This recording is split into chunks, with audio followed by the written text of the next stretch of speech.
हिंदी में यूपीएससी की तैयारी से संबंधित प्रोग्राम्स को देखने के लिए सब्सक्राइब करें स्टडी IQ IAS हिंदी। नमस्कार। अगर मैं आपसे कहूं कि 2050 के आते आते विश्व के महासागरों का स्तर 20 सेंटीमीटर तक बढ़ जाएगा तो शायद जान के आपको एक शॉक लगे।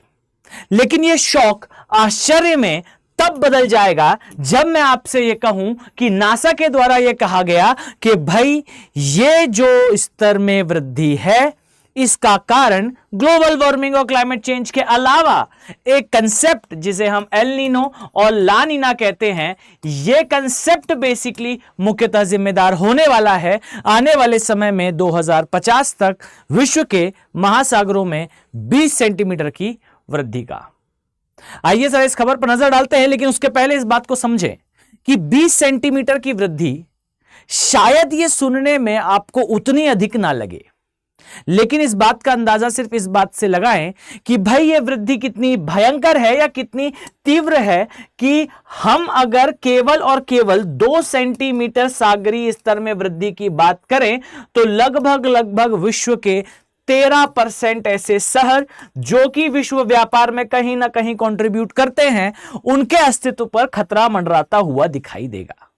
और यदि यही स्तर इससे 20 गुना ज्यादा हो जाए 20 सेंटीमीटर के आसपास, तो सोचकर देखिए कि यह वृद्धि आने वाले समय में विश्व के लिए कितनी खतरनाक होने वाली है। अब यहां पर किसी एक देश की यह समस्या लिमिटेड नहीं है। आप सभी के दिमाग में मैं जानता हूं ख्याल इस बारे में आ रहा होगा कि भाई द्वीपीय देश जैसे मालदीव्स या इंडोनेशिया, इन देशों के लिए खासा खतरा है। खबरें आपने सुनी होंगी कि भाई मालदीव्स ने जो है वो अपने देश के लिए एक अलग जमीन अफ्रीका के तटों पर ढूंढना स्टार्ट कर ली है, और कुछ अखबारों का और कुछ एजेंसीज का तो यह भी कहना है कि ये ढूंढ ली गई है और इवन शिफ्टिंग के लिए आने वाले समय में प्रयास देखने को मिलेंगे। इसी प्रकार आपने इंडोनेशिया के बारे में भी सुना होगा कि भाई इस देश ने अपनी राजधानी को शिफ्ट करने का कार्य स्टार्ट कर दिया है। जकार्ता से जो राजधानी है उसे बोर्नियो द्वीप में शिफ्ट करा जा रहा है।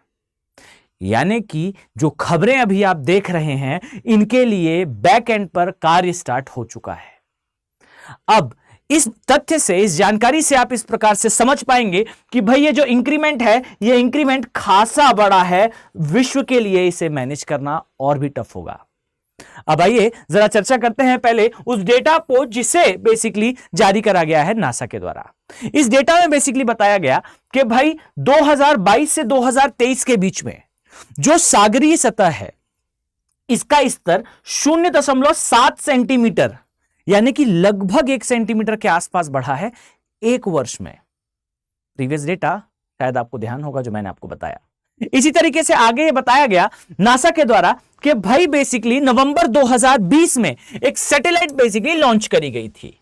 इस सैटेलाइट के द्वारा जो रीडिंग्स हैं ये प्रोवाइड करी गई और ये बताया गया कि भाई 1993 से लेकर लगभग अभी तक आप पाएंगे कि 9.4 सेंटीमीटर की वृद्धि जो है वो दर्ज करी गई है, और यह वृद्धि दर जो है वो 0.8 सेंटीमीटर प्रति वर्ष से बढ़कर 0.4 सेंटीमीटर, लगभग 2.5 गुना के आसपास यह सेंटीमीटर प्रति वर्ष हो चुकी है महासागरों में वृद्धि। अब जरा सिंपल मैथमेटिक्स भी आप अगर अप्लाई करें तो आप इस बात को समझ पाएंगे कि यह जो दर है जो आपको दिखाई दे रही है 0.4 सेंटीमीटर प्रति वर्ष की, इस वृद्धि दर में अगर हम सामान्य गति से भी सागरों का स्तर बढ़ाते हैं तो यह सागरों का स्तर जो है वो 20 सेंटीमीटर की वृद्धि के साथ जो है वो 2050 तक पहुंचेगा। और यह जो वृद्धि दर है यह वृद्धि दर खासा अधिक है उन देशों के लिए, ना केवल जो आइलैंड नेशंस हैं, जो द्वीपीय देश हैं, बल्कि यह वृद्धि दर उन देशों के लिए भी खतरनाक है जिनका ठीक ठाक स्थल खंड का एरिया है। Country like India, country like USA, country like China, Shanghai, Calcutta, Mumbai, New York, Washington, list लंबी है। देश कि बड़े औद्योगिक केंद्र वास्तविकता में तटों के किनारे ही स्थित हैं। ट्रेड होता है भाई, इसीलिए खासा इंपॉर्टेंट है। अब जरा इस बात पर नजर डालें कि हमें स्थिति तो क्लियर है कि भाई समुद्र के स्तर में परिवर्तन हो रहा है, इसमें शायद हमारे लिए कोई नई बात ना हो। वाई? बिकॉज भाई हम सभी को पता है global warming and climate change, ये जो कंडीशन है ये सागरों के स्तर को तो भाई लगातार बढ़ाती ही है। फिर इस स्थिति में नई क्या बात है? तो भाई ध्यान से सुनिए, इसके लिए जिम्मेदार नासा ने बताया है एक नए चक्र को। अब चक्र के बारे में तो शायद आपको जानकारी होगी ही भाई कि एल नीनो एंड ला नीना, ये दो कंडीशन हैं जो प्रशांत महासागर में स्पेसिफिकली हो रही हैं। यानी कि प्रशांत महासागर में होने वाली यह घटना वैश्विक स्तर पे जो सागरों का स्तर है उसे बढ़ा रही है। अब आइए इसे समझते हैं। सबसे पहले तो इसके लिए आपको जानकारी होनी चाहिए भाई एल नीनो और ला नीना की, यानी कि ये दो सागरी कंडीशंस हैं क्या। तो जरा ध्यान से देखिए इस नक्शे को।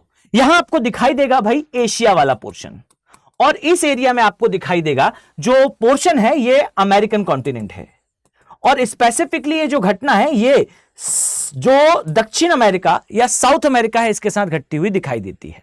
अब जो एल नीनो की कंडीशन आप देख रहे हैं, जरा इसे ध्यान से देखिए। ये एल नीनो की कंडीशन भी है और ये एक सामान्य कंडीशन भी है। बस सामान्य कंडीशन को आप थोड़ा अधिक तीव्र कर दें तो ये ला नीना कहलाती है। क्या है कंडीशन? आइए सिंपल वर्ड्स में से समझते हैं। सबसे पहली कंडीशन तो यह है भाई कि साउथ अमेरिका के सामने का जो सागरी तटीय भाग है, इस सागरी तटीय भाग का तापमान होना चाहिए कम। डन। और इसका विपरीत जो ऑस्ट्रेलिया का तटीय भाग है भाई यहां पर होना चाहिए तापमान ज्यादा। क्लियर है? तापमान ज्यादा होगा तो भाई प्रेशर हो जाएगा कम, और इस स्थान पर तापमान है कम तो प्रेशर हो जाएगा ज्यादा, और विंड ब्लो करती है भाई हाई प्रेशर से लो प्रेशर की ओर, अर्थात दक्षिण अमेरिका से ऑस्ट्रेलिया की तरफ विंड का प्रवाह होना चाहिए। और जब ये विंड का प्रवाह होगा, ये पवनों का प्रवाह होगा, पवनें जो है ऊपर जाएंगी, फिर पूरे वर्ल्ड में डिस्ट्रीब्यूट होंगी। यहां से पवनें गर्म होंगी, ऊपर उठेंगी भाई, मध्यवर्ती हिंद महासागर में गिरेंगी, भारतीय महामॉनसून को मजबूत करेंगी, भारत में और एशिया में मॉनसून आएगा, यहां से पवनें आगे बढ़ेंगी, अफ्रीका में बारिश होगी, और इसी प्रकार से जो पवनें इस ओर आएंगी वो ऑस्ट्रेलिया से जो बेसिकली अमेरिकन कॉन्टिनेंट को पार करते हुए आएंगी, तो दक्षिण अमेरिका में कहीं ना कहीं बारिश होगी, टॉर्नेडोज का फॉर्मेशन होगा उत्तरी अमेरिका में। इस प्रकार की घटनाएं जो है वो होती हैं।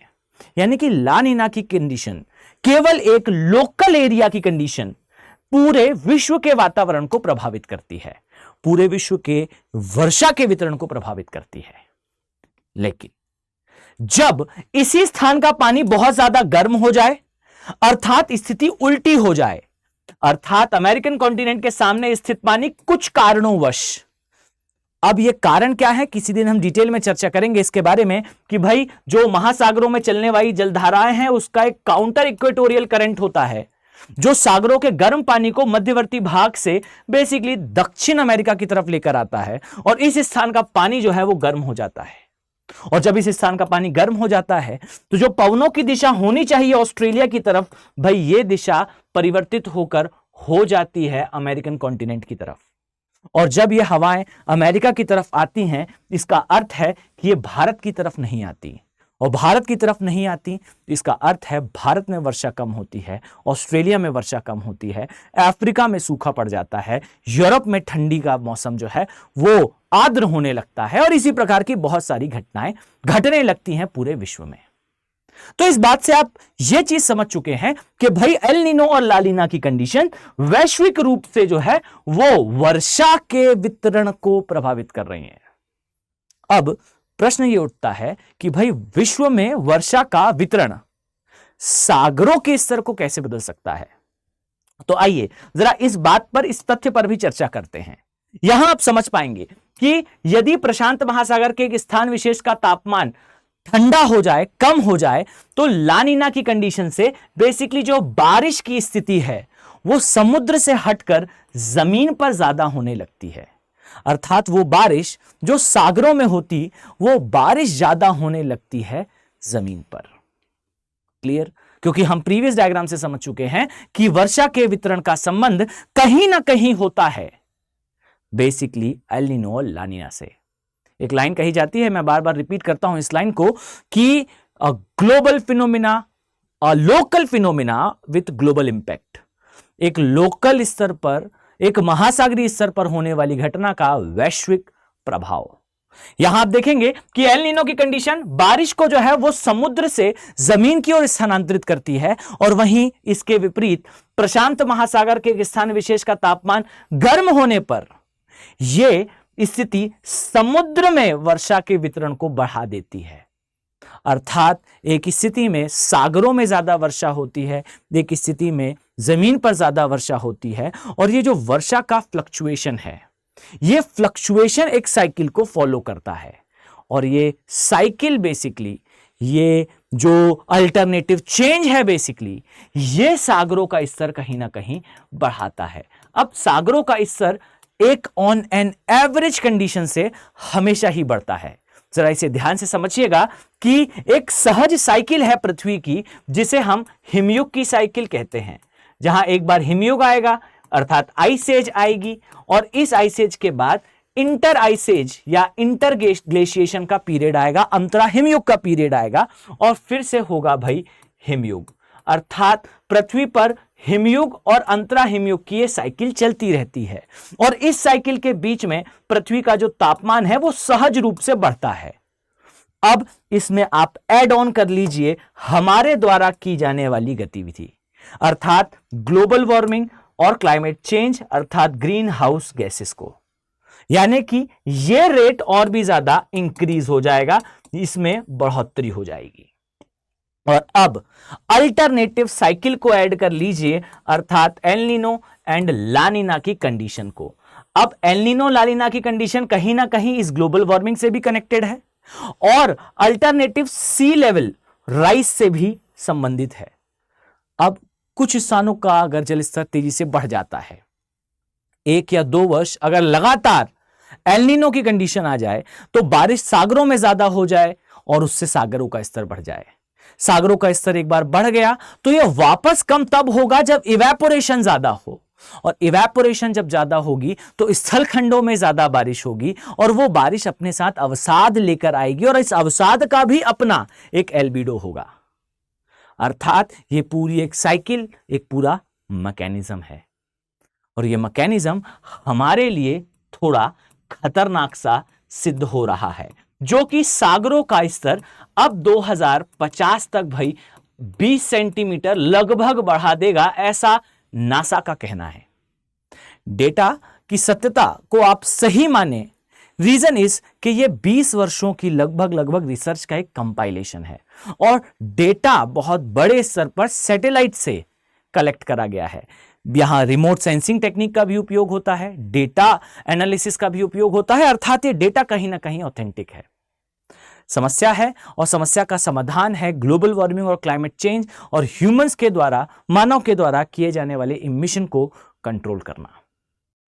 ध्यान दीजिए, अब अगर आप आईएएस एग्जाम की तैयारी कर रहे हैं तो आपके लिए एक इंपॉर्टेंट अपडेट है। अपडेट यह है भाई कि स्टडी आईक्यू के जो P2I बैचेस हैं, अर्थात प्रीलिम से लेकर इंटरव्यू तक की तैयारी कराने वाले हमारे जो बैचेस हैं, ये स्टार्ट होने वाले हैं हिंदी माध्यम के लिए। Specifically for Hindi medium dedicated batch होंगे। इन बैचेस में ना केवल आपको पूरे यूपीएससी का सिलेबस कंप्लीट कराया जाएगा, बल्कि इन बैचेस में आपको टेस्ट सीरीज की सुविधा, फ्री मेंटरशिप की सुविधा और इंडिविजुअल मेंटरशिप आपको प्रोवाइड करी जाएगी। साथ ही आपका प्री सबसे बड़ा टास्क होता है, और इसे क्लियर करने के लिए आपके पास होगा एक अल्टीमेट वेपन, और वो वेपन है SIP का प्रोग्राम। अर्थात पूरा सिलेबस तो कवर कराया जाएगा ही, साथ ही आपको आपके प्री का सिलेबस एक बार फिर से पूरा कवर कराया जाएगा क्रिस्टल क्लियर और रॉक सॉलिड प्रिपरेशन के लिए। अर्थात एक बार फिर से आप अपने प्री का सिलेबस ठीक से कवर कर लेंगे। इतना ही नहीं, जब आपका प्री क्वालिफाई होगा, जो कि होगा ही बिकॉज आप SIP के माध्यम से प्री के लिए स्पेशल प्रिपरेशन कर रहे होंगे, आपको मेंस रेसिडेंशियल प्रोग्राम के तहत स्टडी आईक्यू अपने प्रीमाइसेस में दिल्ली में बुलाकर आपके मेंस के समय आपको आपका पूरा असिस्टेंस देगा, जिसके लिए आपको सिंगल पेनी पे करने की आवश्यकता नहीं होगी, पूरी तरह से निःशुल्क होगा। अर्थात आप इस प्रोग्राम के तहत अपने सिलेबस को 2 से 3 बार कवर कर पाएंगे।